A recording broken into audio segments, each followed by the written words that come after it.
Enerji, ideya və dəyişiklik deyəndə ağlımıza gələn məhz ilk gənclər olur. Bugün 2 fevral ölkəmizdə Gənclər Günüdür. Maraqlıdır, cəmiyyət gəncləri necə görür? Ümumiyyətlə, cəmiyyətin gənclərdən gözləntiləri nədir? Bu suala ilə birlikdə cavab tapmağa çalışacağıq. Gənclərin rolu ondan ibarətdir ki, nəsilləri davam etdirmək və adi-sənətlərimizi qorumaq, övladları üçün isə də ki, bunları yaşatmaq və onlara hər zaman dəstək olmaq, hər bir addımında, uğurlarında, uğursuzluğunda yanında olmaqdır. Özümə gələcək karyeramda irəliləmək və bunu davam etdirmək, hər bir gəncə də öz xəyallarının ardınca getməyi tövsiyə edirəm. Gənclərimiz həmişə fəal olub. Bugünkü gənclərə ancaq nə arzulaya bilərəm? Sülh, əmin-amanlıq, işlərində uğur. Gənclər həmişə yaxşı olub.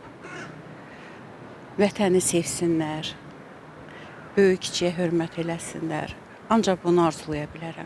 Oxumaq öz yerində, prosta gəncliyi yaşamaq da lazımdır, çünki getdi qayıtmır bir də. Mənim gələcək planım da elə bu yöndədir.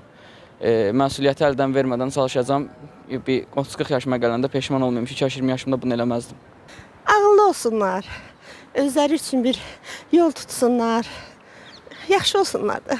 Gələcəkdə istəyirəm ki, öz istədiyim peşəni seçim və onun üstündə gedim. Yəni, istədiyim ixtisasa qəbul olum.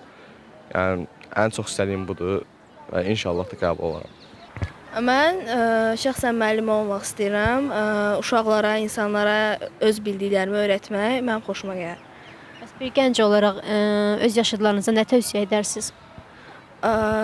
Qızlı oğlanlı hamısı öz gələcəklərini düşünsünlər, dərslərini oxusunlar, öz gələcəklərini yaratsınlar, heç kimə möhtac olmasınlar. İşlər avanda olsun, günlər yaxşı keçsin.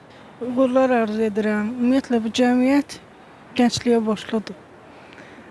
Biz də müharibə dövrünün uşaqları olmuşuq. Amma ki, kəşk elə bu zamanədə yaşayardıq. İndi daha çox gənclərə şərait yaradılır.